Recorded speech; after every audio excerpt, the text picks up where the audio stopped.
ਜੀ। ਅੱਜ ਦੀਆਂ ਖਬਰਾਂ ਵੱਲ ਚੱਲੀਏ ਤੇ ਸਭ ਤੋਂ ਪਹਿਲਾਂ ਰਾਜਕਨਵੀਰ ਸਿੰਘ ਜੀ, ਮੇਰੀ ਬੈਕ ਆਵਾਜ਼ ਆ ਰਹੀ ਓਕੇ।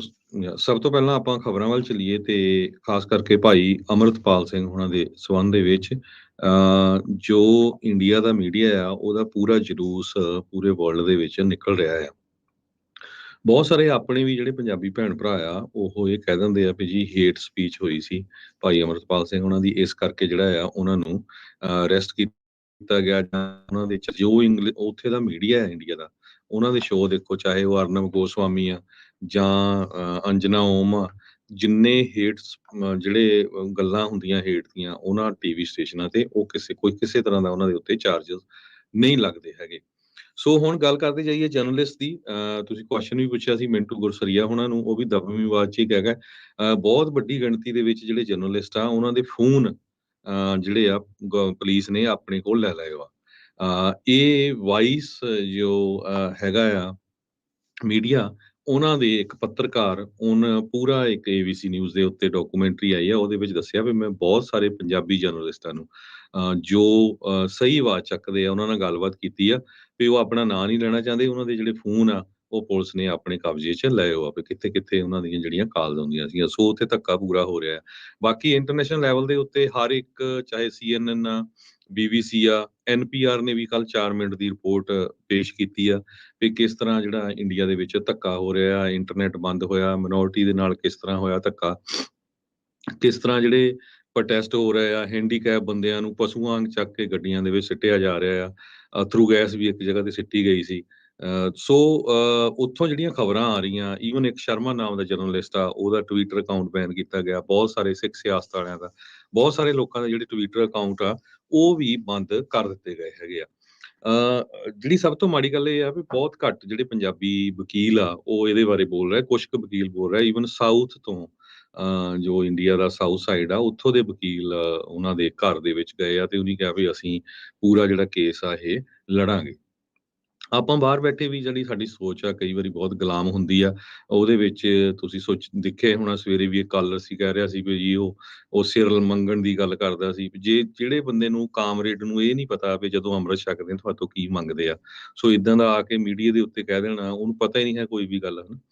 ਸੋ ਜਿੰਨੀਆਂ ਵੀ ਤੁਸੀਂ ਉਹਨਾਂ ਦੇ ਸਪੀਚ ਸੁਣ ਲਓ, ਉਹਨੇ ਕਿਹਾ ਵੀ ਇਹ ਸਾਰਿਆਂ ਨੂੰ ਪਤਾ, ਆਪਾਂ ਨੂੰ ਪੂਰਾ ਵਰਲਡ ਜਾਣਦਾ ਆ ਵੀ ਇੰਡੀਆ ਬਹੁਤ ਛੇਤੀ ਇੱਕ ਉਸ ਦਾ ਨਾਂ ਬਦਲ ਕੇ ਉਹ ਕਹਿ ਰਿਹਾ ਵੀ ਇੰਡੀਆ ਦੇ ਵਿੱਚ ਸਿਰਫ ਹਿੰਦੂ ਹੀ ਧਰਮ ਹੋਣਾ ਆ, ਹਿੰਦੁਸਤਾਨ ਹੋਊਗਾ ਉਹਦਾ ਨਾਂ।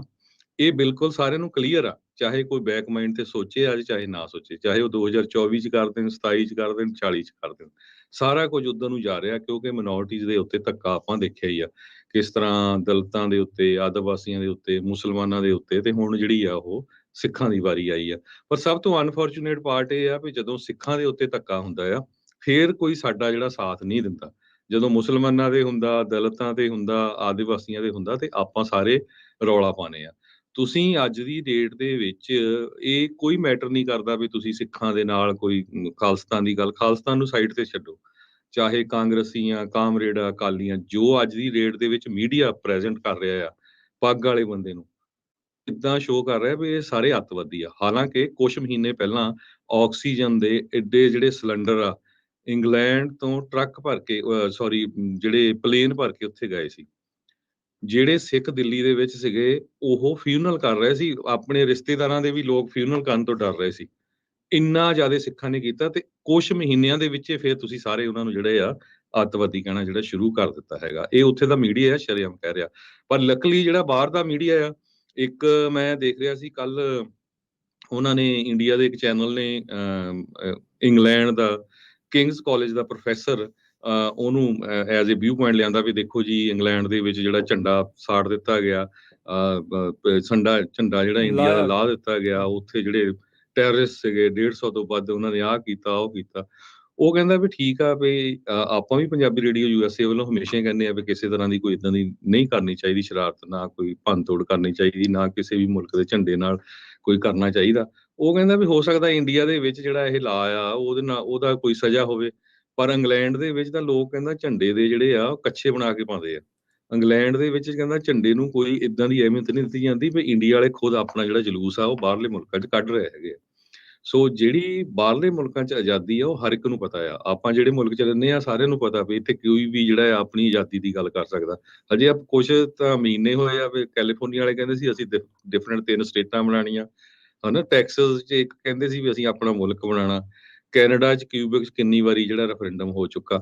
ਸੋ ਆਪਾਂ ਇਹ ਨਹੀਂ ਕਹਿੰਦੇ, ਗੱਲ ਇਹ ਆ ਵੀ ਜਿਹੜਾ ਉੱਥੇ ਧੱਕਾ ਹੋ ਰਿਹਾ ਸ਼ਰੇਆਮ, ਇੱਕ ਜਿਹੜਾ ਹਾਸੇ ਖੇਲੇ ਵਾਲੇ ਜਿਹੜੇ ਵੀਡੀਓ ਬਣਾਉਣ ਵਾਲਾ, ਉਹ ਜਿਹੜਾ ਬਾਜੇ ਕੇ ਜਿਹਨੂੰ ਕਹਿੰਦੇ ਪ੍ਰਧਾਨ ਮੰਤਰੀ, ਉਹਦੇ ਤੇ NSA ਲਗਾਇਆ ਜਾਂਦਾ। NSA ਉਹਦੇ ਲਗਾਇਆ ਜਾਂਦਾ ਜੇ ਤੋਂ ਪਈ ਸੈਡੀਸ਼ਨ ਚਾਰजेस ਆ, ਇੰਡੀਆ ਦੀ ਸਰਕਾਰ ਨੂੰ ਖਤਰਾ। ਸੋ ਹੁਣ ਉਦਾਂ ਦੇ ਬੰਦੇ ਤੋਂ ਇੰਡੀਆ ਦੀ ਸਰਕਾਰ ਨੂੰ ਖਤਰਾ ਹੈ, ਤੇ ਉੱਥੇ ਦੀ ਤੁਸੀਂ ਇੰਟੈਲੀਜੈਂਸ ਸੋਚ ਲਓ ਵੀ ਕਿੱਦਾਂ ਦੀ ਹੋਊਗੀ।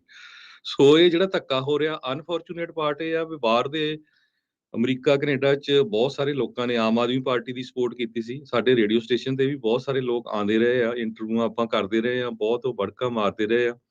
ਹੁਣ ਜੋ ਬਾਹਰ ਵਾਲੇ ਆ, ਉਹ ਆਮ ਆਦਮੀ ਪਾਰਟੀ ਦੇ ਸਪੋਰਟਰ ਬੜੇ ਘੱਟ ਬੋਲ ਰਹੇ ਆ। ਸੋ ਸਾਨੂੰ ਸਾਰਿਆਂ ਨੂੰ ਸੋਚਣਾ ਪੈਣਾ। ਨਗਰ ਕੀਰਤਨ ਆਣੇ ਆ, ਪਿਛਲੇ ਸਾਲਾਂ 'ਚ ਤਾਂ ਉਹਨਾਂ ਦੇ ਬੜੇ ਬੜੇ ਟੈਂਟ ਵੀ ਲੱਗਦੇ ਹੁੰਦੇ ਸੀ। ਹੁਣ ਉੱਥੇ ਸਾਰਿਆਂ ਨੂੰ ਪੁੱਛੋ ਜਾ ਕੇ ਵੀ ਭਾਈ ਤੁਸੀਂ ਸਪੋਰਟ ਕੀਤੀ ਸੀ, ਵੀ ਹੁਣ ਤੁਹਾਡਾ ਫਰਜ਼ ਨਹੀਂ ਬਣਦਾ ਉਹਨਾਂ ਨੂੰ ਪੁੱਛਣ ਦਾ, ਭਗਵੰਤ ਮਾਨ ਦੀ ਸਰਕਾਰ ਨੂੰ, ਵੀ ਆ ਕਿੱਡੇ ਕਿਤੇ ਉੱਥੇ ਜਿਹੜਾ ਸੀਗਾ ਕਿੰਨੇ ਕੁ ਲੋਕ ਮਰ ਗਏ ਸੀ, ਕਿੰਨਾ ਕ੍ਰਾਈਮ ਵੱਧ ਗਿਆ ਸੀ, ਜਿਹਦੇ ਕਰਕੇ ਤੁਸੀਂ ਚੱਕ ਕੇ ਸਾਰਾ ਕੁਝ ਸੈਂਟਰ ਦੀ ਸਰਕਾਰ ਨੂੰ ਦੇ ਦਿੱਤਾ। ਸੋ ਸ਼ਰੇਆਮ ਉੱਥੇ ਧੱਕਾ ਹੋ ਰਿਹਾ, ਚਾਹੇ ਕੋਈ ਮੰਨੇ ਜਾਂ ਨਾ ਮੰਨੇ।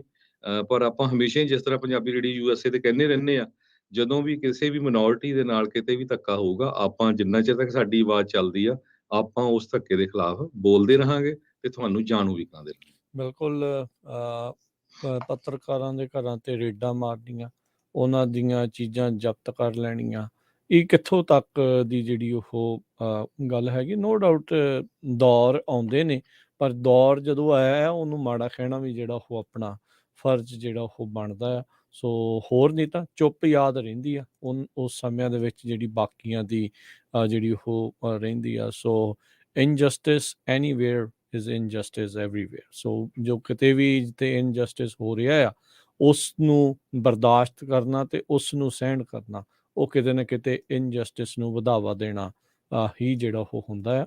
ਸੋ ਇਹ ਜ਼ਰੂਰੀ ਆ ਵੀ ਜਿੱਥੇ ਧੱਕਾ ਹੋ ਰਿਹਾ ਹੈ ਉਸ ਦੇ ਉਲਟ ਜਿਹੜਾ ਤੁਸੀਂ ਬੋਲੋ, ਨਹੀਂ ਤਾਂ ਜਿਹੜੇ ਆ ਇਹ ਕੰਮ ਖਰਾਬ ਹੁੰਦਾ ਜਾਣਾ ਆ। ਕੱਲ੍ਹ ਕੁਛ ਦਿਨਾਂ ਦੇ ਲਈ ਇੰਟਰਨੈਟ ਬੰਦ ਹੋਇਆ, ਕੱਲ੍ਹ ਨੂੰ ਕੀ ਪਤਾ ਮਹੀਨੇ ਲਈ ਕਰ ਲੈਣ, ਕੱਲ੍ਹ ਨੂੰ ਕੀ ਪਤਾ ਤੁਹਾਡੀ ਕੋਈ ਹੋਰ ਸੂਬੇ ਦੀ ਤਾਕਤ ਜਿਹੜੀ ਉਹ ਖੋਹ ਲੈਣ। ਪਾਣੀ ਖੋਹ ਲਿਆ, BBMP 'ਚੋਂ ਖੋਹ ਲਿਆ, ਹੋਰ ਬੜਾ ਕੁਛ ਜਿਹੜਾ ਉਹ ਖੋਈ ਜਾ ਰਹੇ ਆ।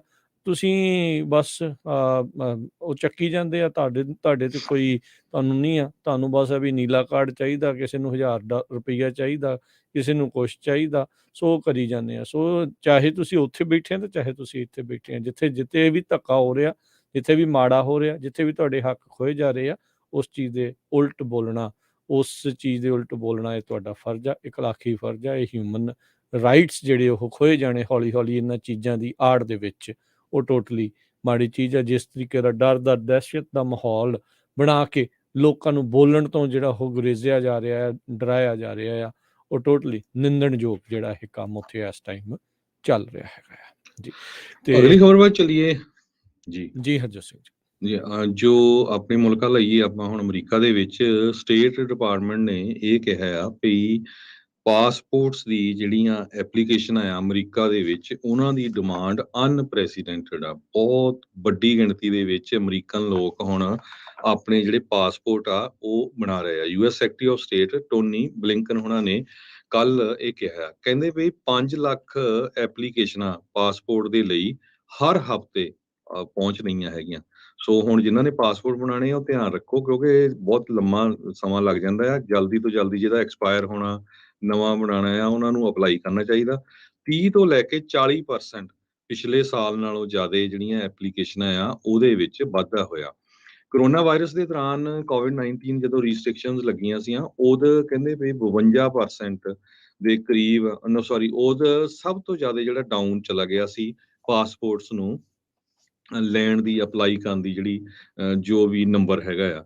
ਹੁਣ 52% ਅਮਰੀਕਨ ਇਹ ਕਹਿੰਦੇ ਆ ਵੀ ਅਸੀਂ ਆਉਣ ਵਾਲੇ ਸਮੇਂ ਦੇ ਵਿੱਚ 6 ਮਹੀਨਿਆਂ ਦੇ ਵਿੱਚ ਟਰੈਵਲ ਕਰਾਂਗੇ। US ਟਰੈਵਲ ਐਸੋਸੀਏਸ਼ਨ ਇੱਕ ਨਾਨ ਪ੍ਰੋਫਿਟ ਆਰਗੇਨਾਈਜੇਸ਼ਨ ਆ, ਉਹਨਾਂ ਨੇ ਇਹ ਦੱਸਿਆ ਹੈਗਾ 22 ਮਿਲੀਅਨ ਦੇ ਕਰੀਬ ਪਾਸਪੋਰਟ ਕੱਲੇ ਸਨ 2022 ਦੇ ਵਿੱਚ ਇਸ਼ੂ ਕੀਤੇ ਗਏ ਆ। 22 ਮਿਲੀਅਨ ਜਸਟ ਇਨ 1 ਈਅਰ। ਤੇ ਕਹਿੰਦੇ ਜਿਹੜਾ 23 ਈਅਰ ਆ ਇਹ ਸਭ ਤੋਂ ਵੱਡਾ ਰੈਕਡ ਹੋਊਗਾ। ਸੋ 22 ਮਿਲੀਅਨ ਤੋਂ ਵੀ ਵੱਧ ਜਿਹੜੇ ਪਾਸਪੋਰਟ ਆ USA ਦੇ ਉਹ ਇਸ ਸਾਲ ਇਸ਼ੂ ਕੀਤੇ ਜਾਣਗੇ। ਤੇ ਸਟਾਫ ਦੀ ਬਹੁਤ ਵੱਡੀ ਪ੍ਰੋਬਲਮ ਆ, ਇਹ ਟੋਨੀ ਬਲਿੰਕਨ ਹੁਣੀ ਉਹਨੇ ਕਿਹਾ ਆ। ਪਰ ਫਿਰ ਵੀ ਕਹਿੰਦੇ ਵੀ ਅਸੀਂ ਬਹੁਤ ਜਿੰਨਾ ਵੀ ਜਲਦੀ ਹੋ ਸਕਦੇ ਆ ਉਹ ਪ੍ਰੋਸੈਸ ਕਰ ਰਹੇ ਆ, ਓਵਰ ਟਾਈਮ ਲਾ ਰਹੇ ਆ। ਕਹਿੰਦੇ ਵੀ ਅਸੀਂ ਸੈਟੇਲਾਈਟ ਆਫਿਸਸ ਵੀ ਖੋਲੇ ਹੈਗੇ ਆ। ਪਰ ਲੋਕਾਂ ਨੂੰ ਉਹਨਾਂ ਨੇ ਇਹ ਕਿਹਾ ਵੀ ਜੇ ਕਿਸੇ ਨੇ ਆਪਣਾ ਪਾਸਪੋਰਟ ਬਣਾਉਣਾ ਆ ਜਾਂ ਰਿਨਿਊ ਕਰਨਾ, ਪ੍ਰੋਸੈਸਿੰਗ ਟਾਈਮ ਅੱਜ ਦੀ ਡੇਟ ਦੇ ਵਿੱਚ 10 ਤੋਂ ਲੈ ਕੇ 13 ਵੀਕ ਆ। ਸੋ ਤੁਹਾਡਾ 3 ਮਹੀਨੇ ਤੱਕ ਸਮਾਂ ਜਿਹੜਾ ਆ ਉਹ ਲੱਗ ਸਕਦਾ ਹੈਗਾ। ਤੇ ਜੇ ਐਕਸਪਾਇਰੇਟਡ ਰਿਕੁਐਸਟ ਕਰਨੀ ਆ ਉਹ 7 ਤੋਂ ਲੈ ਕੇ 9 ਵੀਕ ਤਾਈਂ ਆ। ਸੋ ਜੇ ਕਿਸੇ ਨੇ ਪਾਸਪੋਰਟ ਇਹ ਸਾਰੇ ਚੈੱਕ ਕਰ ਲਓ ਆਪਣੇ, ਤੁਹਾਡਾ ਨਵਾਂ ਬਣਾਉਣਾ ਆ, ਰਿਨਿਊ ਹੋਣਾ ਆ, ਸੋ ਜਿੰਨੀ ਜਲਦੀ ਤੁਸੀਂ ਹੋ ਸਕਦੇ ਆ ਉਨੀ ਜਲਦੀ ਜਿਹੜਾ ਆਪਣਾ ਅਪਲਾਈ ਕਰ ਦਿਓ। ਨਹੀਂ ਤਾਂ ਇਹ ਡੇਟ ਜਿਹੜੀ ਆ ਕਾਫੀ ਲੰਮਾ ਸਮਾਂ ਜਿਹੜੇ ਹੋਰ ਲੱਗ ਸਕਦਾ ਹੈਗਾ। 65% ਜਿਹੜੇ ਰਿਨਿਊਅਲ ਕਸਟਮਰਸ ਆ ਪਾਸਪੋਰਟ ਦੇ ਉਹ ਕਹਿੰਦੇ ਆਨਲਾਈਨ ਅਪਲਾਈ ਕਰ ਸਕਦੇ ਆ। ਸੋ ਉਹਦੇ ਲਈ ਕੋਈ ਬੜਾ ਔਖਾ ਨਹੀਂ ਹੈ, ਪਰ ਸਟਿਲ ਪ੍ਰੋਸੈਸ ਕਰਨ ਨੂੰ ਕਾਫੀ ਲੰਮਾ ਸਮਾਂ ਲੱਗ ਰਿਹਾ ਹੈਗਾ। ਜੀ। ਅਗਲੀ ਜਿਹੜੀ ਗੱਲ ਕਰਦੇ ਜੀ, ਮਿਡਲ ਈਸਟ ਚੋਂ ਖਬਰ ਆ ਰਹੀ ਆ, ਅਮਰੀਕਨ ਕੰਟਰੈਕਟ ਤੇ 5 US ਦੇ ਜਿਹੜੇ ਟਰੂਪ ਆ ਤੇ ਇੱਕ ਹੋਰ US ਕੰਟਰੈਕਟਰ ਆ ਉੱਥੇ ਫੱਟੜ ਹੋਏ ਆ। ਇੱਕ ਦੀ ਜਿਹੜੀ ਉਹ ਮੌਤ ਹੋਈ ਆ। ਇਹ ਸੀਰੀਆ ਦੇ ਵਿੱਚ ਇੱਕ ਕੋਲੀਸ਼ਨ ਦਾ ਮਿਲਟਰੀ ਬੇਸ ਆ। ਉੱਥੇ ਈਰਾਨ ਦੇ ਨਾਲ ਜੁੜੇ ਹੋਏ ਇੱਕ ਸੰਗਠਨ ਦੇ ਦੁਆਰਾ ਕਹਿੰਦੇ ਆ ਵੀ ਡਰੋਨ ਦੇ ਜ਼ਰੀਏ ਹਮਲਾ ਕੀਤਾ ਗਿਆ ਸੀ। ਪੈਂਟਾਗਨ ਨੇ ਇਹ ਸਟੇਟਮੈਂਟ ਜਿਹੜੀ ਉਹ ਅੱਜ ਜਾਰੀ ਕੀਤੀ ਆ। ਨਾਰਥ ਈਸਟ ਸੀਰੀਆ ਦੇ ਵਿੱਚ ਇਹ ਕੋਲੀਸ਼ਨ ਮਿਲਟਰੀ ਬੇਸ ਦੇ ਉੱਤੇ ਘਟਨਾ ਵਾਪਰੀ ਹੈ। ਕੱਲ ਦੀ ਖਬਰ ਦੱਸੀ ਜਾਂਦੀ ਆ ਆਪਣੇ ਰਾਤ ਨੂੰ। ਪੈਂਟਾਗਨ ਨੇ ਕਹਿੰਦੇ ਵੀ ਉਸ ਤੋਂ ਬਾਅਦ 'ਚ ਦੱਸਿਆ ਵੀ ਉਹਨਾਂ ਦੀਆਂ ਫੈਸਿਲਿਟੀਜ਼ ਦੇ ਉੱਤੇ, ਉਸ ਗਰੁੱਪ ਦੀਆਂ ਫੈਸਿਲਿਟੀਜ਼ ਦੇ ਉੱਤੇ ਏਅਰ ਸਟ੍ਰਾਈਕਸ ਕੀਤੀਆਂ ਆ। ਤੇ ਇਹ ਗਰੁੱਪ ਦੱਸੇ ਜਾਂਦੇ ਆ ਵੀ ਈਰਾਨ ਦੇ ਇਸਲਾਮਿਕ ਰੈਵੋਲੂਸ਼ਨਰੀ ਗਾਰਡ ਕਾਰਪਸ ਉਸ ਦੇ ਨਾਲ ਜੁੜੇ ਹੋਏ ਆ। ਪ੍ਰੈਜ਼ੀਡੈਂਟ ਬਾਈਡਨ US ਜਿਹੜੇ ਡਿਫੈਂਸ ਸਕੱਤਰ ਲਾਇਡ ਆਸਟਿਨ ਉਹਨਾਂ ਨੇ ਕਿਹਾ ਆ ਵੀ ਪ੍ਰੈਜ਼ੀਡੈਂਟ ਬਾਈਡਨ ਨੇ ਕਲੀਅਰ ਕੀਤਾ ਆ ਵੀ ਅਸੀਂ ਹਰ ਇੱਕ ਉਹ ਫੈਸਲਾ ਲਵਾਂਗੇ, ਮੈਜਰਸ ਲਵਾਂਗੇ ਜਿਹਦੇ ਨਾਲ ਅਸੀਂ ਆਪਣੇ ਲੋਕਾਂ ਨੂੰ ਜਿਹੜਾ ਉਹ ਬਚਾਈਏ ਤੇ ਨਾਲ ਦੇ ਨਾਲ ਸਮੇਂ ਸਿਰ ਇਸ ਦੇ ਉੱਤੇ ਰਿਸਪੌਂਡ ਕੀਤਾ ਜਾਊਗਾ। ਸਾਡੇ ਆਪਣੀ ਮਰਜ਼ੀ ਦੇ ਸਮੇਂ ਤੇ ਥਾਂ ਦੇ ਉੱਤੇ। ਤੇ ਕਹਿੰਦੇ ਵੀ ਕੋਈ ਵੀ ਗਰੁੱਪ ਸਾਡੇ ਫੌਜ ਦੇ ਉੱਤੇ, ਟਰੂਪਸ ਦੇ ਉੱਤੇ ਉਹ ਆਪਣੀ ਮਨਮਰਜ਼ੀ ਨਾਲ ਇੱਦਾਂ ਹਮਲੇ ਨਹੀਂ ਕਰ ਸਕਦੇ। ਉਹਨਾਂ ਨੂੰ ਰਿਟੈਲੀਏਟਰੀ ਐਕਸ਼ਨ ਜਿਹੜਾ ਉਹ ਸਹਿਣਾ ਪਵੇਗਾ। ਸੋ ਈਰਾਨ ਦੀ ਸਰਕਾਰ ਦੇ ਦੁਆਰਾ ਅਜੇ ਤੱਕ ਕੋਈ ਹੋਰ ਇਹਨਾਂ ਹਵਾਈ ਹਮਲਿਆਂ ਤੋਂ ਬਾਅਦ ਦੇ ਵਿੱਚ ਕੋਈ ਟਿੱਪਣੀ ਜਿਹੜੀ ਉਹ ਨਹੀਂ ਆਈ। ਈਰਾਨ ਦਾ ਜਿਹੜਾ ਡਿਪਲੋਮੈਟਿਕ ਮਿਸ਼ਨ ਵੀ ਹੈਗਾ UN ਦੇ ਵਿੱਚ, ਉਹਨਾਂ ਨੇ ਵੀ ਇਸ ਉੱਤੇ ਕੋਈ ਵੀ ਟਿੱਪਣੀ ਜਿਹੜੀ ਨਹੀਂ ਦਿੱਤੀ। ਸੀਰੀਆ ਦੇ ਵਿੱਚ ਇੱਕ ਆਬਜ਼ਰਵੇਟਰੀ ਜਿਹੜੀ ਹਿਊਮਨ ਰਾਈਟ ਦੇ ਲਈ ਆ, ਇਹ ਲੰਡਨ ਬੇਸਡ ਵਾਰ ਮੋਨੀਟਰਿੰਗ ਗਰੁੱਪ ਆ। ਉਹਨਾਂ ਨੇ ਇਹ ਕਿਹਾ ਆ ਵੀ US ਦੀ ਏਅਰ ਸਟ੍ਰਾਈਕ ਦੇ ਨਾਲ 8 ਜਿਹੜੇ ਪ੍ਰੋ ਇਰਾਨੀਅਨ ਫਾਈਟਰਸ ਹੈਗੇ ਨੇ ਸੀਰੀਆ ਦੇ ਵਿੱਚ, ਉਹਨਾਂ ਦੀ ਇਸ ਹਮਲਿਆਂ ਦੇ ਵਿੱਚ ਮੌਤ ਵੀ ਹੋਈ ਆ। ਜੀ, ਪ੍ਰੈਜ਼ੀਡੈਂਟ ਬਾਈਡਨ ਉਹਨਾਂ ਨੇ ਕਲੀਅਰਲੀ ਕਹਿਤਾ ਆ ਵੀ ਜੇ ਕੁਛ ਵੀ ਸਾਨੂੰ ਕਰਨਾ ਪਿਆ ਆਪਣੇ ਲੋਕਾਂ ਨੂੰ ਡਿਫੈਂਡ ਕਰਨ ਲਈ ਅਸੀਂ ਕਰਾਂਗੇ। US ਦੇ ਡਿਫੈਂਸ ਸੈਕਟਰੀ ਲਾਇਡ ਆਸਟਨ ਉਹਨਾਂ ਨੇ ਵੀ ਇਦਾਂ ਦੀ ਇੱਕ ਸਟੇਟਮੈਂਟ ਆ ਉਹ ਜਾਰੀ ਕੀਤੀ ਹੈਗੀ ਆ। ਤੇ ਜੋ Syrian observatory for human rights ਕਰਕੇ ਇੱਕ ਗਰੁੱਪ ਆ ਲੰਡਨ ਦੇ ਵਿੱਚ, ਉਹਨਾਂ ਨੇ ਇਹ ਕਿਹਾ ਵੀ US ਦੀ ਏਅਰ ਸਟ੍ਰਾਈਕ ਦੇ ਨਾਲ 8 ਪ੍ਰੋ ਇਰਾਨੀਅਨ ਫਾਈਟਰਸ ਆ ਉਹ ਮਾਰੇ ਗਏ ਹੈਗੇ ਆ। ਇਹ ਜਿਹੜਾ ਸਟ੍ਰਾਈਕ ਕਰਨ ਦੇ ਲਈ ਪ੍ਰੈਜ਼ੀਡੈਂਟ ਬਾਈਡਨ ਹੋਣਾ ਨੇ ਕਾਫੀ ਲੰਮੇ ਸਮੇਂ ਤੋਂ ਬਾਅਦ ਆਰਡਰ ਕੀਤਾ ਹੈਗਾ ਆ। ਲਾਸਟ ਟਾਈਮ ਜਿਹੜਾ ਆਰਡਰ ਹੋਇਆ ਸੀ ਉਹ ਫਰਵਰੀ 2021 ਦੇ ਵਿੱਚ ਹੋਇਆ ਸੀ। ਤੇ ਜਨਵਰੀ 2020 ਦੇ ਵਿੱਚ ਅਮਰੀਕਾ ਦੀ ਸਰਕਾਰ ਨੇ ਈਰਾਨ ਦਾ ਮੇਜਰ ਜਨਰਲ ਕਾਸਮ ਸੁਲੇਮਾਨੀ, ਜੋ ਇੱਕ ਬਹੁਤ ਵੱਡਾ ਉਹਨਾਂ ਦਾ ਇਰਾਨੀਅਨ ਕਮਾਂਡਰ ਸੀਗਾ, ਉਹਨੂੰ ਜਿਹੜਾ ਜਦੋਂ ਬਗਦਾਦ ਦੇ ਵਿੱਚ ਵਿਜ਼ਿਟ ਕਰ ਰਿਹਾ ਸੀ ਉਹਨੂੰ ਡਰੋਨ ਦੇ ਨਾਲ ਮਾਰ ਦਿੱਤਾ ਸੀਗਾ। ਸੋ ਅਮਰੀਕਾ ਨੇ ਪੂਰੀ ਜਿਹੜੀ ਆ ਧਮਕੀ ਦਿੱਤੀ ਆ। ਤੇ ਪਿਛਲੇ ਦਿਨਾਂ ਦੇ ਵਿੱਚ ਜਿਸ ਹਿਸਾਬ ਦੇ ਨਾਲ ਈਰਾਨ ਤੇ ਸਾਊਦੀ ਅਰੇਬੀਆ ਇਕੱਠੇ ਹੋਏ ਹੈਗੇ ਆ, ਸੋ ਅਮਰੀਕਾ ਵਾਲੇ ਪੂਰੀ ਨਜ਼ਰ ਰੱਖ ਰਹੇ ਸੀ। ਸੋ ਉਹਨਾਂ ਨੇ ਹੁਣ ਗਲਤੀ ਨਾਲ ਇੱਕ ਬੰਦਾ ਮਾਰਤਾ ਅਮਰੀਕਨ, ਤੇ ਕਾਫੀ ਜਿਹੜਾ ਉਹਨਾਂ ਨੂੰ ਹੁਣ ਉਹਦੀ ਜਿਹੜੀ ਸਜ਼ਾ ਆ ਭੁਗਤਣੀ ਪਈ ਹੈ। ਜੀ ਜੀ, ਬਿਲਕੁਲ। ਅਗਲੀ ਜਿਹੜੀ ਹਰਜੋਤ ਸਿੰਘ ਜੀ ਖਬਰ ਦੇ ਉੱਤੇ ਨਜ਼ਰ ਮਾਰੀਏ ਤਾਂ ਸੈਨੇਟ ਐਥਿਕਸ ਕਮੇਟੀ, ਉਹਨਾਂ ਨੇ ਲਿੰਡਸੇ ਗ੍ਰਾਹਮ ਜਿਹੜੇ ਆ ਉਹਨਾਂ ਨੂੰ ਚੇਤਾਵਨੀ ਜਿਹੜੀ ਉਹ ਦਿੱਤੀ ਆ ਵੀ ਸੈਨੇਟ ਬਿਲਡਿੰਗ ਦੇ ਅੰਦਰ ਤੁਸੀਂ ਫੰਡ ਰੇਜ਼ਿੰਗ ਨਹੀਂ ਕਰ ਸਕਦੇ ਹੈਗੇ। ਉਹਨਾਂ ਨੇ ਕਿਹਾ ਵੀ ਜਿਹੜੀਆਂ ਕੈਂਪੇਨ ਡੋਨੇਸ਼ਨਸ ਆ ਹਰਸ਼ਲ ਵਾਕਰ ਦੇ ਬਿਹਾਫ ਦੇ ਉੱਤੇ ਤੁਸੀਂ ਫੈਡਰਲ ਬਿਲਡਿੰਗ ਦੇ ਅੰਦਰ ਪਿਛਲੇ ਸਾਲ ਜਿਹੜੀਆਂ ਉਹ ਲਈਆਂ ਸੀਗੀਆਂ, ਉਸ ਨੂੰ ਲੈ ਕੇ ਚੇਤਾਵਨੀ ਦਿੱਤੀ। ਕਮੇਟੀ ਕਹਿੰਦੇ ਵੀ ਇਸ ਨਤੀਜੇ ਦੇ ਉੱਤੇ ਪਹੁੰਚੀ ਆ ਵੀ ਇਹ ਜਿਹੜਾ ਕੰਡਕਟ ਸੈਨੇਟਰ ਗ੍ਰਾਹਮ ਦੇ ਦੁਆਰਾ ਕੀਤਾ ਗਿਆ ਆ, ਇਹ ਕੰਟਰੇਰੀ ਆ ਜਿਹੜੇ ਸੈਨੇਟ ਦੇ ਸਟੈਂਡਰਡਸ ਆ ਉਹਨਾਂ ਦੇ ਬੇਸਿਕਲੀ ਉਲਟ ਜਾਂਦਾ ਆ। 30 ਨਵੰਬਰ 2022 ਨੂੰ ਜਿਹੜੀ ਇਸ ਕਮੇਟੀ ਨੇ Russell senate office building Washington ਦੇ ਵਿੱਚ ਜਦੋਂ ਗ੍ਰਾਹਮ ਹੁਣੀ ਇਹ ਕਹਿ ਰਹੇ ਸੀਗੇ ਵੀ ਤੁਸੀਂ ਹਰਸ਼ਲ ਵਾਕਰ ਦੀ ਵੈਬਸਾਈਟ ਦੇ ਉੱਤੇ ਜਾ ਕੇ ਇਨਕਰੇਜ ਕਰ ਰਹੇ ਸੀ ਵੀ ਉੱਥੇ ਜਾਓ ਤੇ ਆਪਣਾ ਰਾਸ਼ੀ ਆ ਉਹਨਾਂ ਨੂੰ ਦੇ ਸਕਦੇ ਆ, ਕੈਂਪਨ ਡੋਨੇਸ਼ਨ ਦੇ ਸਕਦੇ ਆ। ਸੈਨੇਟ ਦੇ ਵਿੱਚ ਤੇ ਹਾਊਸ ਦੇ ਵਿੱਚ ਸਿੱਧੇ ਤੌਰ ਦੇ ਉੱਤੇ ਪੈਸੇ ਮੰਗਣੇ ਜਿਹੜੇ ਇੱਕ ਹਿਸਾਬ ਦੇ ਨਾਲ ਐਥਿਕਸ ਦੇ ਉਲਟ ਮੰਨੇ ਜਾਂਦੇ ਆ। ਸੋ ਇਸ ਲਈ ਇਹਨਾਂ ਨੂੰ ਇਹ ਜਿਹੜੀ ਵਾਰਨਿੰਗ ਦਿੱਤੀ ਗਈ ਆ ਤਾਂ ਜੋ ਅੱਗੇ ਤੋਂ ਇਦਾਂ ਦੇ ਕਦਮ ਜਿਹੜੇ ਆ ਉਹ ਨਾਲ ਚੱਕੇ ਜਾਣ, ਇਦਾਂ ਦੀ ਜਿਹੜੀ ਕੈਂਪੇਨ ਫੰਡਿੰਗ ਦਾ ਚਰਚਾ ਜਿਹੜਾ ਆ ਉਹਨਾਂ ਹਾਲਸ ਦੇ ਵਿੱਚ ਨਾ ਹੋਵੇ।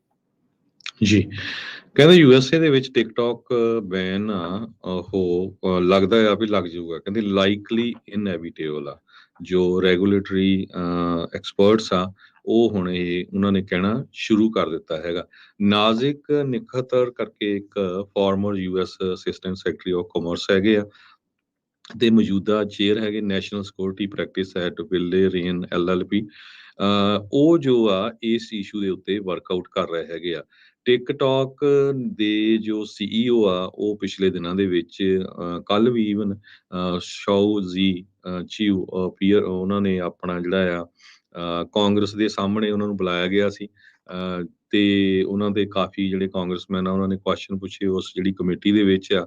ਤੇ ਵਾਲ ਸਟਰੀਟ ਜਰਨਲ ਰਿਪੋਰਟ ਕਰ ਰਿਹਾ ਆ ਵੀ ਚਾਈਨਾ ਦੀ ਜਿਹੜੀ ਕਮਰਸ ਮਿਨਿਸਟਰੀ ਆ ਉਹਨਾਂ ਨੇ ਇਹ ਅਨਾਉਂਸ ਕੀਤਾ ਹੈ ਵੀ ਉਹ ਬਿਲਕੁਲ ਅਪੋਜ਼ ਕਰਨਗੇ ਜੇ ਧੱਕੇ ਦੇ ਨਾਲ ਟਿਕਟੌਕ ਦੀ ਸੇਲ ਕੀਤੀ ਗਈ ਜਾਂ ਡਾਈਵੈਸਚਰ ਕੀਤਾ ਗਿਆ।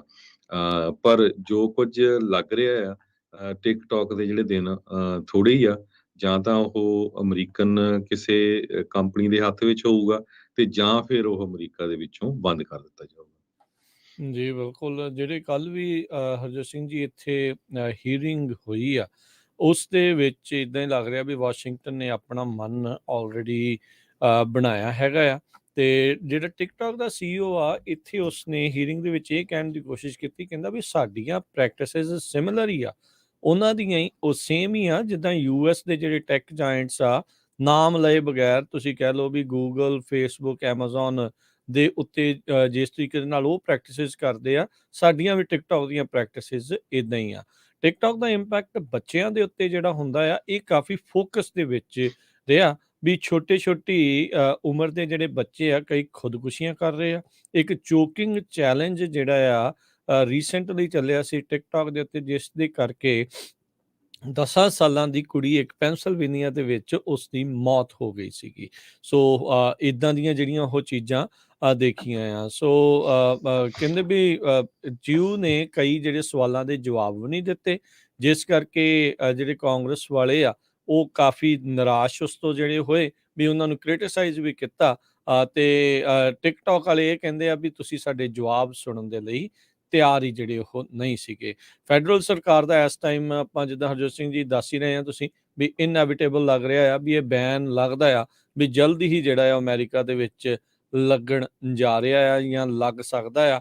ਇਹ ਹੁਣ ਵੱਡੀ ਚੁਣੌਤੀ ਹੋਣੀ ਆ ਜਿਹੜੇ ਟਿਕਟੌਕ ਦੇ ਸੋ ਕਾਲਡ ਇਨਫਲੂਐਂਸਰ ਆ ਉਹਨਾਂ ਦੀ ਰੋਜੀ ਰੋਟੀ ਵਿਚਾਰਿਆਂ ਦੀ ਕਿੱਥੇ ਜਿਹੜੀ ਉਹ ਚੱਲਣੀ ਆ, ਕਿਉਂਕਿ ਬਹੁਤ ਸਾਰੇ ਲੋਕ ਸੋਸ਼ਲ ਮੀਡੀਆ ਦੇ ਸਹਾਰੇ ਅੱਜ ਕੱਲ ਆਪਣੇ ਆਪ ਨੂੰ ਬੜੇ ਉੱਭਰਦੇ ਹੋਏ ਜਿਹੜੇ ਉਹ ਸਮਝਦੇ ਆ। ਤੇ ਜੇ ਅਚਾਨਕ ਇਦਾਂ ਇਹ ਬੰਦ ਹੋ ਜਾਂਦਾ ਆ ਤਾਂ ਉਹਨਾਂ ਦੇ ਲਈ ਵੀ ਕਿਹੜੇ ਹੋਰ ਪਲੇਟਫਾਰਮ ਤੇ ਜਾਣਗੇ, ਇਹ ਇੱਕ ਵੱਡੀ ਜਿਹੜੀ ਚੁਣੌਤੀ ਉਹਨਾਂ ਲਈ ਵੀ ਰਹਿਣ ਵਾਲੀ ਆ। ਸੋ overall bottom line national security, national data ਜਿਹੜਾ ਚਾਈਨੀਜ਼ ਕੰਪਨੀਜ਼ ਦੇ ਕੋਲ ਜਿਹੜਾ ਇਹ ਜਾ ਰਿਹਾ ਆ ਉਸ ਨੂੰ ਬਾਟਮ ਲਾਈਨ ਦੇ ਵਿੱਚ ਰੱਖ ਕੇ ਬੈਂਚਮਾਰਕ ਦੇ ਤੌਰ ਦੇ ਉੱਤੇ ਰੱਖ ਕੇ ਇਹ ਬੈਨ ਦੇ ਇਰਦ ਗਿਰਦ ਇਸ ਟਾਈਮ ਸਾਰਾ ਜਾਲ ਜਿਹੜਾ ਉਹ ਬਣਿਆ ਜਾ ਰਿਹਾ ਆ।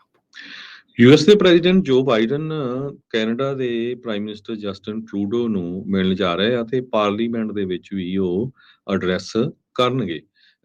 ਪਿਛਲੇ ਦਿਨਾਂ ਦੇ ਵਿੱਚ ਵੱਡਾ ਮੁੱਦਾ ਕੈਨੇਡਾ ਤੋਂ ਇਲੀਗਲ ਇਮੀਗ੍ਰੇਸ਼ਨ USA ਦੇ ਵਿੱਚ ਉਹ ਬਣਿਆ ਹੋਇਆ। 2 ਦਿਨਾਂ ਦਾ ਜਿਹੜਾ ਟ੍ਰਿਪ ਆ ਪ੍ਰੈਜ਼ੀਡੈਂਟ ਬਾਈਡਨ ਹੋਣਾ ਦਾ ਇਹ ਕੈਨੇਡਾ ਦਾ ਹੈਗਾ ਆ।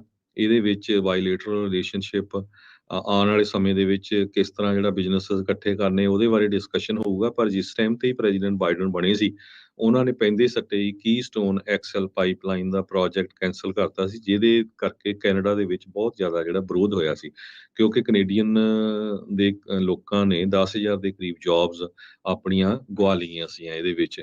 ਫਿਰ ਬਾਈ ਅਮਰੀਕਨ ਦਾ ਜਿਹੜਾ ਆ ਉਹ ਬਹੁਤ ਜ਼ਿਆਦਾ ਚੱਲਿਆ, ਤੇ ਵੈਕਸੀਨ ਨੂੰ ਲੈ ਕੇ ਵੀ, ਵੈਕਸੀਨ ਸਪਲਾਈਜ਼ ਨੂੰ ਲੈ ਕੇ ਵੀ ਕੈਨੇਡਾ ਦੇ ਨਾਲ ਕਾਫੀ ਰੌਲਾ ਰੱਪਾ ਰਿਹਾ। ਹੁਣ ਆਉਣ ਵਾਲੀ ਜਿਹੜੀ ਮੀਟਿੰਗ ਆ ਉਹਦੇ ਵਿੱਚ ਨੈਕਸਸ ਟਰਸਟਡ ਟਰੈਵਲ ਪ੍ਰੋਗਰਾਮ, ਇਹ ਨੈਕਸਸ ਪ੍ਰੋਗਰਾਮ ਜਿਨ੍ਹਾਂ ਨੂੰ ਇੱਕ ਕਾਰਡ ਤੁਸੀਂ ਸਪੈਸ਼ਲ ਪੈਸੇ, ਥੋੜੇ ਪੈਸੇ ਦੇ ਕੇ ਲੈ ਲੈਂਦੇ ਆ, ਤੇ ਫਿਰ ਕਸਟਮ ਵਾਲੇ ਤੁਹਾਨੂੰ ਰੋਕਦੇ ਨਹੀਂ, ਉੱਥੋਂ ਹੀ ਜਿਹੜਾ ਉਹ ਸਕੈਨ ਹੋ ਜਾਂਦਾ ਤੁਹਾਡਾ।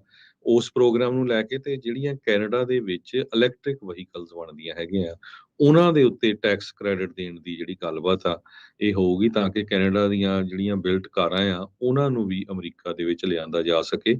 ਸੋ ਇਹ ਸਾਰੇ ਕਾਸੇ ਦੇ ਉੱਤੇ 2 ਦਿਨ ਦੀ ਜਿਹੜੀ ਮੀਟਿੰਗ ਆ ਪ੍ਰੈਜ਼ੀਡੈਂਟ ਜੋ ਬਾਈਡਨ ਉਹਨਾਂ ਦੀ ਕੈਨੇਡਾ ਦੇ ਪ੍ਰਾਈਮ ਮਿਨਿਸਟਰ ਨਾਲ, ਉੱਥੇ ਦੇ ਪਾਰਲੀਮੈਂਟ ਵਿੱਚ ਤੇ ਉੱਥੇ ਦੇ ਹੋਰ ਲੀਡਰਾਂ ਦੇ ਨਾਲ ਗੱਲਬਾਤ ਹੋਊਗੀ। ਜੀ ਬਿਲਕੁਲ। ਤੇ ਹਰਜੋਤ ਸਿੰਘ ਜੀ, ਇੱਕ ਬ੍ਰੇਕ ਲੈਣੀ ਨੇ, ਬ੍ਰੇਕ ਤੋਂ ਬਾਅਦ ਮੁੜ ਕੇ ਫਿਰ ਵਾਪਸ ਹਾਜ਼ਰ ਹੁੰਦੇ ਆ। ਖਬਰਾਂ ਦਾ ਸਿਲਸਿਲਾ ਇਦਾਂ ਹੀ ਜਾਰੀ ਰਹੇਗਾ, ਅਪਡੇਟ ਅਮਰੀਕਾ ਦੇ ਵਿੱਚ ਜੀ।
ਬ੍ਰੇਕ ਤੋਂ ਬਾਅਦ ਇੱਕ ਵਾਰੀ ਫਿਰ ਆਪ ਸਭ ਦਾ ਸਵਾਗਤ ਹੈ। ਸੋ ਕਿ ਪ੍ਰੋਗਰਾਮ ਚੱਲ ਰਿਹਾ ਜੀ ਇਸ time update America. Harjot Singh ji ਸਵਾਗਤ ਹੈ, ਸਤਿ ਸ਼੍ਰੀ ਅਕਾਲ ਜੀ।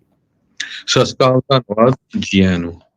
ਅਗਲੀ ਖਬਰ ਵੱਲ ਚੱਲੀਏ ਜੋ ਫਰਾਂਸ ਤੋਂ ਆ ਰਹੀ ਹੈ। ਫਰਾਂਸ ਦੇ ਵਿੱਚ 457 ਲੋਕਾਂ ਨੂੰ ਅਰੈਸਟ ਕੀਤਾ ਗਿਆ ਆ ਤੇ 441 ਦੇ ਕਰੀਬ ਉੱਥੇ ਦੇ ਜਿਹੜੇ ਸਿਕਿਉਰਿਟੀ ਫੋਰਸਿਸ ਆ ਉਹ ਬੁਰੀ ਤਰ੍ਹਾਂ ਫੱਟੜ ਹੋਏ ਆ। ਸਾਰਿਆਂ ਨੂੰ ਪਤਾ ਹੀ ਆ ਵੀ ਫਰਾਂਸ ਦੇ ਵਿੱਚ ਪਿਛਲੇ ਮਹੀਨਿਆਂ ਤੋਂ ਬਹੁਤ ਵੱਡੀ ਸਟ੍ਰਾਈਕ ਚੱਲ ਰਹੀ ਹੈਗੀ ਆ, ਜਿੱਥੇ ਉੱਥੇ ਦੇ ਜਿਹੜੇ ਪ੍ਰਾਈਮ ਮਿਨਿਸਟਰ ਆ ਮੈਕਰੋਨ, ਉਹਨਾਂ ਨੇ ਰਿਟਾਇਰਮੈਂਟ ਦੀ ਏਜ 62 ਸਾਲ ਤੋਂ ਵਧਾ ਕੇ 64 ਸਾਲ ਕਰ ਦਿੱਤੀ ਸੀ। ਤੇ ਉਸ ਤੋਂ ਬਾਅਦ ਨੋ ਕੌਨਫੀਡੈਂਸ ਵੋਟ ਵਾਲਾ ਵੀ ਮਤਾ ਆਇਆ, ਪਰ ਲੱਕਲੀ ਉਹ ਉਹਦੇ ਵਿੱਚ ਸਰਵਾਈਵ ਕਰ ਗਏ। ਤੇ ਪਰ ਸਟਿਲ ਹਜੇ ਵੀ ਬਹੁਤ ਵੱਡੀ ਗਿਣਤੀ ਦੇ ਵਿੱਚ ਉੱਥੇ ਪ੍ਰੋਟੈਸਟ ਹੋ ਰਹੇ ਆ, ਭੰਨ ਤੋੜ ਹੋ ਰਹੀ, ਅੱਗਾਂ ਲੱਗ ਰਹੀਆਂ। ਸੋ ਇਹ ਸਾਰੇ ਪਾਸੇ ਨੂੰ ਕੰਟਰੋਲ ਕਰਨ ਦੇ ਲਈ 457 ਲੋਕਾਂ ਨੂੰ ਸਿਕਿਉਰਿਟੀ ਫੋਰਸਿਸ ਜੋ ਉੱਥੇ ਦੀਆਂ ਹੈਗੀਆਂ ਆ ਉਹਨਾਂ ਨੇ ਅਰੈਸਟ ਕੀਤਾ ਹੈਗਾ ਆ। ਬ੍ਰਿਟਿਸ਼ ਕਿੰਗ ਚਾਰਲਸ 3 ਉਹ ਜਿਹੜਾ ਉੱਥੇ ਦਾ ਸਾਊਥ ਵੈਸਟਰਨ ਸ਼ਹਿਰ ਹੈਗਾ ਆ, ਉੱਥੇ ਵਿਜ਼ਿਟ ਕਰਨ ਜਾ ਰਹੇ ਆ ਇੱਕ ਦੋ ਦਿਨਾਂ ਦੇ ਵਿੱਚ। ਸੋ ਇਹ ਸਾਰੇ ਕਾਸੇ ਨੂੰ ਕੰਟਰੋਲ ਕਰਨ ਦੇ ਲਈ ਜਿਹੜੀ ਸਰਕਾਰ ਆ ਉਹ ਪੂਰਾ ਜ਼ੋਰ ਲਾ ਰਹੀ ਹੈ ਜੀ ਬਿਲਕੁਲ। ਉੱਥੇ ਇਸ ਟਾਈਮ ਸੜਕਾਂ ਦੇ ਉੱਤੇ ਗੰਦ ਦਾ ਜਿਹੜਾ ਕਹਿੰਦੇ ਆ ਅੰਬਾਰ ਜਿਹੜਾ ਉਹ ਲੱਗਾ ਪਿਆ, ਢੇਰਾਂ ਢੇਰ ਜਿਹੜਾ ਉਹ ਹੋ ਚੁੱਕੇ ਆ ਤੇ ਕੋਈ ਵੀ ਚੁੱਕਣ ਵਾਲਾ ਨਹੀਂ ਆ। ਤੇ ਲਗਾਤਾਰ ਜਿਹੜੀ ਸਟ੍ਰਾਈਕ ਆ ਉਹ ਕਈ ਦਿਨਾਂ ਤੋਂ ਵੱਧਦੀ ਜਾ ਰਹੀ ਆ ਤੇ ਪ੍ਰੋਟੈਸਟ ਜਿਹੜੇ ਉਹ ਚੱਲ ਰਹੇ ਆ। ਇੱਧਰ ਵਾਸ਼ਿੰਗਟਨ DC ਦੇ ਵਿੱਚ ਰਿਪਬਲਿਕਨ ਕੰਟਰੋਲਡ ਹਾਊਸ ਆ, ਉਹਨਾਂ ਦੇ ਦੁਆਰਾ parents bill of rights HR 5 ਜਿਹੜਾ ਬਿੱਲ ਆ ਉਸ ਨੂੰ ਪਾਸ ਕਰ ਦਿੱਤਾ ਗਿਆ।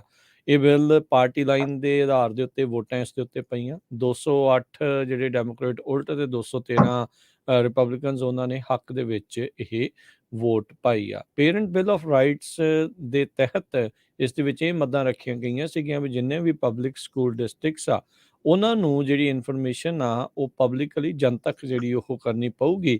ਕਿਹੜਾ ਕਰਿਕੂਲਮ ਸਟੂਡੈਂਟਸ ਨੂੰ ਲਗਾਇਆ ਜਾ ਰਿਹਾ ਆ ਤੇ ਕਿਹੜੀਆਂ ਕਿਤਾਬਾਂ ਪੜ੍ਹਾਈਆਂ ਜਾਣਗੀਆਂ, ਰੀਡਿੰਗ ਮਟੀਰੀਅਲ ਜਿਹੜਾ ਉਹ ਕਿਹੜਾ ਆ, ਲਾਇਬ੍ਰੇਰੀਜ਼ ਦੇ ਵਿੱਚ ਕੀ ਆ। ਕਿਉਂਕਿ ਬੀਤੇ ਦਿਨਾਂ 'ਚ ਆਪਾਂ ਦੇਖ ਰਹੇ ਹਾਂ ਵੀ ਬਹੁਤ ਸਾਰੀਆਂ ਕਿਤਾਬਾਂ ਦੇ ਉੱਤੇ ਅਮਰੀਕਾ 'ਚ ਬੈਨ ਲੱਗਣੇ ਸ਼ੁਰੂ ਹੋਏ ਆ, ਖਾਸ ਕਰਕੇ ਜਿਹੜੀਆਂ ਰਾਈਟ ਵਿੰਗ ਸਟੇਟਸ ਆ ਉਹਨਾਂ ਦੇ ਵਿੱਚ ਵੀ ਉਹਨਾਂ ਦਾ ਇਹ ਦਾਅਵਾ ਆ ਵੀ ਇਹ ਨਿਆਣਿਆਂ ਨੂੰ ਹੋਰ ਜਿਹੜੀਆਂ ਉਹ ਸਿਖਾ ਰਹੀਆਂ ਆ। ਨੈਸ਼ਨਲ ਐਕਸ਼ਨ ਹੁਣ ਇਸ ਟਾਈਮ ਦੇ ਉੱਤੇ ਇਹ ਜਿਹੜਾ ਆਇਆ ਆ, ਜਿਸ ਮੌਕੇ ਸਕੂਲ ਦੇ ਵਿੱਚ ਜਿਹੜੀ racial equality, sexual orientation, gender identity, critical race theory ਦਾ ਜਿਹੜਾ ਨਾਂ ਆਉਂਦਾ ਆ, ਅਫਰੀਕਨ ਜਿਹੜੀਆਂ ਸਟੱਡੀਜ਼ ਆ, ਉਹ ਸਾਰੀਆਂ ਚੀਜ਼ਾਂ ਦੇ ਉੱਤੇ ਜਿਹੜੇ ਕਈ ਵਿਵਾਦ ਕਈ ਥਾਵਾਂ ਦੇ ਉੱਤੇ ਭਖਦੇ ਆ ਰਹੇ ਹੈਗੇ ਆ। ਸੋ ਇਸ ਮੈਜਰ ਦੇ ਤਹਿਤ ਸਕੂਲ ਨੂੰ ਇਹ ਵੀ ਰਿਕੁਆਇਰਡ ਹੋਣਾ ਸੀਗਾ ਵੀ ਘੱਟੋ ਘੱਟ 2 ਇਨ ਪਰਸਨ ਪੇਰੈਂਟ ਟੀਚਰ ਮੀਟਿੰਗ ਸਾਲਾਨਾ ਜਿਹੜੀਆਂ ਉਹ ਹੋਣ ਤੇ ਸਕੂਲ ਬੋਰਡਸ ਨੂੰ ਜਿਹੜਾ ਆ ਪੇਰੈਂਟਸ ਦੇ ਕੋਲੋਂ ਸਟੂਡੈਂਟਸ ਦੀ ਐਜੂਕੇਸ਼ਨ ਦੇ ਪ੍ਰਤੀ ਫੀਡਬੈਕ ਸੁਣਨੀ ਵੀ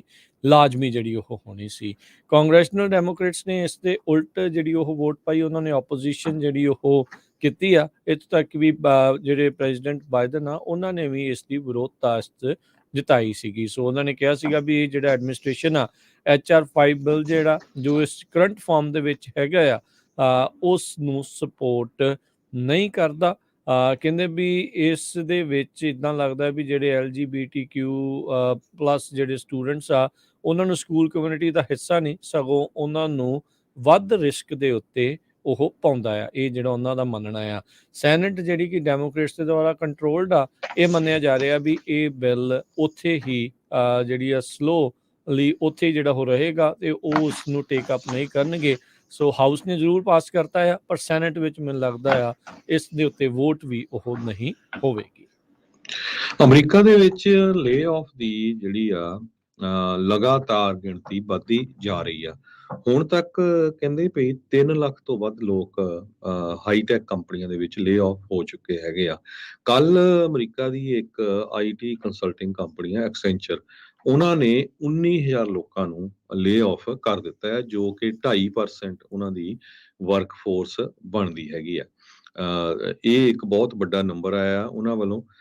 ਕੰਪਨੀ ਵਾਲੇ ਕਹਿ ਰਹੇ ਆ ਵੀ ਸਾਡਾ ਜਿਹੜਾ ਗਰੋਥ ਆ ਉਹ 2023 ਦੇ ਵਿੱਚ 8 ਤੋਂ ਲੈ ਕੇ 10% ਤੱਕ ਘਟ ਜਾਊਗੀ। ਇਸ ਤੋਂ ਪਹਿਲਾਂ ਬੜੀਆਂ ਕੰਪਨੀਆਂ ਅਮਰੀਕਾ ਦੇ ਵਿੱਚ ਲੇ ਆਫ ਕਰ ਚੁੱਕੀਆਂ ਹੈਗੀਆਂ। ਜੇ ਮੀਡੀਆ ਦੀ ਗੱਲ ਕਰਦੇ ਜਾਈਏ, ਮੀਡੀਆ ਦੇ ਵਿੱਚ NPR ਬਹੁਤ ਵੱਡਾ ਜਿਹੜਾ ਇਹ ਰੇਡੀਓ ਸਟੇਸ਼ਨ ਆ। NPR ਨਾਨ ਪ੍ਰੋਫਿਟ ਆਰਗੇਨਾਈਜੇਸ਼ਨ ਆ, ਇਹਨਾਂ ਨੇ ਵੀ ਅੱਜ ਅਨਾਉਂਸ ਕਰ ਦਿੱਤਾ ਹੈ ਵੀ ਉਹ 100 ਦੇ ਕਰੀਬ ਆਪਣੇ EMPLOYEES ਲੇ ਆਫ ਕਰਨ ਜਾ ਰਹੇ ਆ। ਸੋ ਇਹਨਾਂ ਲੇ ਆਫ ਕਰਨ ਦੇ ਨਾਲ ਉਹਨਾਂ ਦੇ ਕਈ ਜਿਹੜੇ ਪੋਡਕਾਸਟ ਵਾਲੇ ਸ਼ੋਜ਼ ਹੈਗੇ ਆ, Invisibilia, louder than right, rough translation, ਇਹ ਜਿਹੜੇ ਸਾਰੇ ਬੰਦ ਹੋ ਜਾਣਗੇ। ਪਹਿਲੀ ਵਾਰੀ ਕਹਿੰਦੇ ਪਈ ਸਨ 2008 ਜਦੋਂ ਰਿਸੈਸ਼ਨ ਆਇਆ ਸੀ, ਉਸ ਤੋਂ ਬਾਅਦ NPR ਵਾਲੇ ਇੰਨੀ ਵੱਡੀ ਗਿਣਤੀ ਦੇ ਵਿੱਚ ਆਪਣੇ EMPLOYEES ਨੂੰ ਲੇ ਆਫ ਕਰਨ ਜਾ ਰਹੇ ਹੈਗੇ। ਜੀ, ਟੈਕ ਇੰਡਸਟਰੀਜ਼ ਓਵਰਆਲ ਟੈਕ ਜਾਇੰਟਸ ਆ ਕਹਿੰਦੇ ਵੀ ਲੇ ਆਫਸ ਤਾਂ ਲਗਾਤਾਰ ਧੜ ਜਿਹੜੇ ਉਹ ਕਰ ਰਹੇ ਆ, ਦੇ ਕਮਿੰਗ ਹਾਰਡ ਐਂਡ ਫਾਸਟ। ਪਰ ਉਸ ਦੇ ਦਰਮਿਆਨ ਟੈਕ ਜਾਇੰਟਸ ਅਜੇ ਵੀ ਜਿਹੜੀ ਮਨੀ ਆ ਉਹ ਬਣਾ ਰਹੇ ਆ। ਸੋ ਦੁਨੀਆ ਦੀਆਂ ਸਭ ਤੋਂ ਵੱਡੀਆਂ ਜਿਹੜੀਆਂ ਇੰਟਰਨੈਟ ਕੰਪਨੀਜ਼ ਆ ਕਹਿੰਦੇ ਵੀ ਉਹਨਾਂ ਦੇ ਬੈਲੈਂਸ ਸ਼ੀਟਸ ਕਾਫੀ ਅਜੇ ਸਟਰੋਂਗ ਨੇ, ਤਗੜੀਆਂ ਆ ਤੇ ਉਹਨਾਂ ਦੇ EMPLOYEES ਜਿਹੜੇ ਲੇ ਆਫਸ ਆ ਉਹ ਉੱਤੋਂ ਜਿਹੜੇ ਅਜੇ ਤੱਕ ਵੀ ਬਚ ਨਹੀਂ ਰਹੇ। ਮਾਈਕਰੋਸਾਫਟ ਤੋਂ ਲੈ ਕੇ SAP ਟੈਕ ਕੰਪਨੀਜ਼ ਦੁਨੀਆ ਭਰ ਦੇ ਵਿੱਚ ਉਹਨਾਂ ਨੇ ਹਜ਼ਾਰਾਂ, ਹਰ ਇੱਕ ਕੰਪਨੀ ਨੇ ਹਜ਼ਾਰਾਂ ਸੋ ਕੁੱਲ ਮਿਲਾ ਕੇ ਲੱਖਾਂ ਹੀ ਲੋਕ ਜਿਹੜੇ ਆ ਉਹ ਉਹਨਾਂ ਨੇ ਲੇ ਆਫ ਕਰ ਦਿੱਤੇ ਆ। ਤੇ ਐਕਸੈਂਚਰ ਦਾ ਹੁਣੇ ਦੱਸ ਕੇ ਹਟਿਆ ਵੀ 19,000 ਉਹਨਾਂ ਨੇ ਵਰਲਡ ਵਾਈਡ ਘੱਟ ਜਿਹੜੀਆਂ ਉਹ ਕਰਨੀਆਂ ਹੈਗੀਆਂ ਆ। ਸੋ ਇੰਟਰਸਟ ਰੇਟ ਵੱਧ ਰਹੇ ਆ, ਇਨਫਲੇਸ਼ਨ ਅਜੇ ਵੀ ਵਧੀ ਹੋਈ ਆ, ਕੰਜ਼ਿਊਮਰ ਜਿਹੜੀ ਆਪਣੀ ਸਪੈਂਡਿੰਗ ਆ ਉਸ ਨੂੰ ਹੌਲੀ ਹੁਣ ਘਟਾ ਰਿਹਾ ਆ। ਦੁਨੀਆ ਭਰ ਦੀ ਆਰਥਿਕਤਾ ਜਿਹੜੀ ਜੈਪਟੀ ਦੇ ਵਿੱਚ ਆ, ਅਨਸਰਟਨਟੀ ਬਣੀ ਆ, ਪਤਾ ਨਹੀਂ ਅੱਗੇ ਕੀ ਬਣਨਾ ਆ। ਬੈਂਕ ਆਫ ਅਮਰੀਕਾ ਦੇ ਗਲੋਬਲ ਰਿਸਰਚ ਰਿਪੋਰਟ ਕਹਿੰਦੀ ਆ ਵੀ ਜਿਹੜੀਆਂ ਸਟਾਰਟਅਪਸ ਦੇ ਲਈ ਆ ਜਿਹੜੀ ਇੰਪਲੋਇਮੈਂਟ ਜਿੱਥੇ ਸਰਜ ਜਿਹੜੀ ਉਹ ਹੋਈ ਸੀਗੀ ਉਹਦੇ ਵਿੱਚ ਚੀਪ ਕੈਪੀਟਲ ਸੀਗੀ। ਸੋ ਉਹ ਹੁਣ ਹੌਲੀ ਡਿੱਗ ਰਹੀਆਂ ਆ, ਉਹਨਾਂ ਦੇ ਹਾਲਾਤ ਜਿਹੜੇ ਉਹ ਮਾੜੇ ਬਣ ਰਹੇ ਆ। SVB ਬੈਂਕ ਜਿਹੜਾ ਆ ਉਹਦੇ ਫੇਲ ਹੋਇਆ, ਸਿਗਨੇਚਰ ਬੈਂਕ ਜਿਹੜਾ ਉਹ ਫੇਲ ਹੋਇਆ, ਫਸਟ ਰਿਪਬਲਿਕ ਦੇ ਵਿੱਚ ਇੱਕ ਵਾਰੀ ਬੈਂਕ ਰਨ ਆਲਮੋਸਟ ਹੋ ਗਿਆ ਸੀਗਾ, ਪਰ ਹਾਲ ਦੀ ਘੜੀ ਉਹ ਬਚਿਆ ਆ। ਮਾਈਕਰੋਸਾਫਟ ਨੇ ਇਸ ਜਿਹੜੇ ਪਿਛਲੇ ਸਾਲ ਦੇ ਲਾਸਟ ਕੁਆਰਟਰ ਦੇ ਵਿੱਚ ਜਿਹੜਾ 31 ਦਸੰਬਰ ਨੂੰ ਮੁੱਕਿਆ ਆ, ਕੁੱਲ ਮੁਨਾਫਾ $14.4 ਬਿਲੀਅਨ ਦਾ ਜਿਹੜਾ ਉਹ ਪੇਸ਼ ਕੀਤਾ ਆ। ਆਲਦੋ ਪਿਛਲੇ ਸਾਲ ਦੇ ਮੁਕਾਬਲੇ 8% ਉਹ ਘੱਟ ਹੈਗਾ ਆ, ਪਰ ਫਿਰ ਵੀ ਦੇਖੋ ਉਹਨਾਂ ਨੇ ਕਿੰਨੇ ਹਜ਼ਾਰ ਲੋਕਾਂ ਨੂੰ ਲੇ ਆਫ ਕਰ ਦਿੱਤਾ। ਅਲਫਾਬੈਟ ਜਿਹੜੀ ਗੂਗਲ ਦੀ ਪੇਰੈਂਟ ਕੰਪਨੀ ਆ, 12,000 ਲੋਕਾਂ ਨੂੰ ਉਹਨਾਂ ਨੇ ਜਿਹੜਾ ਉਹ ਕਰ ਦਿੱਤਾ। ਫੋਰਥ ਕੁਆਰਟਰ ਦੇ ਵਿੱਚ ਆਪਣੀ ਰੈਵਨਿਊ ਨੂੰ ਮਹਿਜ 1% ਤੋਂ ਇਹਨਾਂ ਨੇ ਮਿਸ ਕੀਤਾ ਸੀਗਾ। ਫਿਰ ਵੀ ਉਸ ਦੇ ਬਾਵਜੂਦ ਆਪਾਂ ਦੇਖਿਆ ਐਮਾਜ਼ੋਨ ਨੇ ਤਾਂ 2 ਵਾਰੀ ਲੇ ਆਫ ਜਿਹੜੀ ਉਹ ਐਲਾਨ ਦਿੱਤੇ ਹੈਗੇ ਆ। ਇਹਨਾਂ ਦਾ ਰੈਵਨਿਊ $149 ਬਿਲੀਅਨ ਦੇ ਉੱਤੇ ਉਸ ਕੁਆਰਟਰ ਦੇ ਵਿੱਚ ਬਣ ਗਿਆ ਸੀਗਾ, ਪਰ ਫਿਰ ਵੀ ਲੇ ਆਫ ਜਿਹੜੇ ਉਹ ਚੱਲ ਰਹੇ ਆ। ਜਰਮਨੀ ਦੀ SAP ਕੰਪਨੀ ਆ, ਇਹਨਾਂ ਨੇ ਵੀ ਆਪਣੀ ਜਿਹੜੀ ਗਾਈਡੈਂਸ ਦੇ ਅਨੁਸਾਰ ਇਨਕਮ ਜਿਹੜੀ ਇਹਨਾਂ ਦੀ ਹੋਈ ਇਨਕਰੀਜ਼। ਇਹਨਾਂ ਦਾ ਜਿਹੜਾ ਕਲਾਊਡ ਰੈਵਨਿਊ ਆ ਉਹ 24% ਵਧਿਆ, ਪਰ ਫਿਰ ਵੀ ਉਸ ਦੇ ਬਾਵਜੂਦ 3000 ਲੋਕਾਂ ਨੂੰ ਲੇ ਆਫ ਕਰ ਰਹੇ ਸੀ। ਸੋ ਇਹ ਲਿਸਟ ਬੜੀ ਲੰਬੀ ਆ, ਜਿਹਦੇ ਵਿੱਚ ਕੰਪਨੀਆਂ ਮੁਨਾਫਾ ਕਮਾ ਰਹੀਆਂ ਆ, ਪਰ ਲੇ ਆਫ ਜਿਹੜੀਆਂ ਨਾਲ ਦੇ ਨਾਲ ਕਰ ਰਹੀਆਂ। ਸੋ ਫਾਰ ਐਪਲ ਅਜੇ ਤੱਕ ਉਹਨਾਂ ਨੇ ਇਹ ਅਨਾਉਂਸ ਨਹੀਂ ਕੀਤਾ ਵੀ ਉਹ ਕੋਈ ਮਾਸ ਲੇ ਆਫਸ ਜਿਹੜੀਆਂ ਉਹ ਕਰ ਰਹੇ ਆ। ਤੇ ਉਹਨਾਂ ਨੇ ਪਰ ਇਹ ਵੀ ਕਹਿੰਦੇ ਦੱਸਿਆ ਆ ਵੀ ਜਿਸ ਟਾਈਮ ਗੂਗਲ, ਐਮਾਜ਼ੋਨ, ਮਾਈਕਰੋਸਾਫਟ ਤੇ ਮੈਟਾ ਵਾਲੇ ਧੜਾ ਧੜ ਲੋਕਾਂ ਨੂੰ ਇੰਪਲੋਇਮੈਂਟ ਦੇ ਰਹੇ ਸੀਗੇ, ਹਾਇਰਿੰਗ ਕਰ ਰਹੇ ਸੀਗੇ, ਐਪਲ ਹੌਲੀ ਹੌਲੀ ਇੰਪਲੋਇਮੈਂਟ ਜਿਹੜੀ ਉਹ ਦੇ ਰਹੀ ਸੀ। ਸੋ ਮੇ ਵੀ ਉਹਨਾਂ ਨੂੰ ਓਨੀ ਜਿਹੜੀ ਲੇ ਆਫ ਕਰਨ ਦੀ ਲੋੜ ਨਹੀਂ ਪੈ ਰਹੀ ਹੈਗੀ। ਜੀ ਬਿਲਕੁਲ। ਬੈਂਕਾਂ ਦੀ ਜੇ ਗੱਲ ਕਰਦੇ ਜਾਈਏ, ਬੈਂਕਾਂ ਦੇ ਸੰਬੰਧ ਦੇ ਵਿੱਚ ਡਿਊਚ ਬੈਂਕ ਜੋ ਆ ਯੂਰਪ ਦੇ ਵਿੱਚ, ਉਹਨਾਂ ਦੀ ਵੀ ਬੜੀ ਬੁਰੀ ਪੋਜੀਸ਼ਨ ਚੱਲ ਰਹੀ ਆ। ਇਨਫਲੇਸ਼ਨ ਦੇ ਸੰਬੰਧ ਦੇ ਵਿੱਚ ਐਲਿਜ਼ਬeth ਵਾਰਨ ਨੇ ਕਿਹਾ ਆ ਵੀ ਜੋ ਫੈਡਰਲ ਰਿਜ਼ਰਵ ਬੋਰਡ ਆ ਉਹਨਾਂ ਦਾ ਜਿਹੜਾ ਰੋਲ ਸੀ ਬਹੁਤ ਮਾੜਾ ਰਿਹਾ ਹੈਗਾ ਆ। ਪਿਛਲੇ ਦਿਨਾਂ 'ਚ ਕਾਫੀ ਪ੍ਰੈਸ਼ਰ ਸੀ ਫੈਡਰਲ ਰਿਜ਼ਰਵ ਬੋਰਡ ਤੇ ਵੀ ਇੰਟਰਸਟ ਰੇਟ ਵਧਾਇਆ ਜਾਵੇ ਜਾਂ ਨਾ, ਕਿਉਂਕਿ ਅਮਰੀਕਾ ਦੀਆਂ ਦੋ ਵੱਡੀਆਂ ਬੈਂਕਾਂ ਜਿਹੜੀਆਂ ਆ ਉਹ ਸਿਲੀਕਨ ਵੈਲੀ ਬੈਂਕ ਤੇ ਫਸਟ ਰਿਪਬਲਿਕ ਬੈਂਕ ਜਿਹੜੀਆਂ ਉਹ ਫੇਲ ਹੋ ਗਈਆਂ ਸੀਆਂ। ਉਸ ਤੋਂ ਬਾਅਦ ਜਿਹੜੇ ਐਕਸਪਰਟਸ ਆ, FDIC ਦੇ ਚੇਅਰ ਸ਼ੈਲਾ ਵੇਅਰ, ਮੂਡੀ ਦੇ ਐਨਾਲਿਟਿਕ ਚੀਫ ਇਕੋਨੋਮਿਸਟ ਮਾਰਕ ਜ਼ੈਂਡੀ, ਉਹਨਾਂ ਨੇ ਫੈਡਰ ਨੂੰ ਇਹ ਕਿਹਾ ਸੀ ਵੀ ਭਰਾਵੋ ਹਜੇ ਜਿਹੜਾ ਇੰਟਰਸਟ ਰੇਟ ਨਾ ਵਧਾਓ, ਤੇ ਨਹੀਂ ਤਾਂ ਜਿਹੜੀਆਂ ਹੋਰ ਬੈਂਕਾਂ ਆ, ਜਿਸ ਤਰ੍ਹਾਂ ਆਪਾਂ ਤੁਹਾਨੂੰ ਦੱਸਿਆ ਸੀ ਵੀ 127 ਬੈਂਕਾਂ ਹੋਰ ਰਡਾਰ ਦੇ ਉੱਤੇ ਆ, ਉਹ ਵੀ ਫੇਲ ਹੋ ਸਕਦੀਆਂ।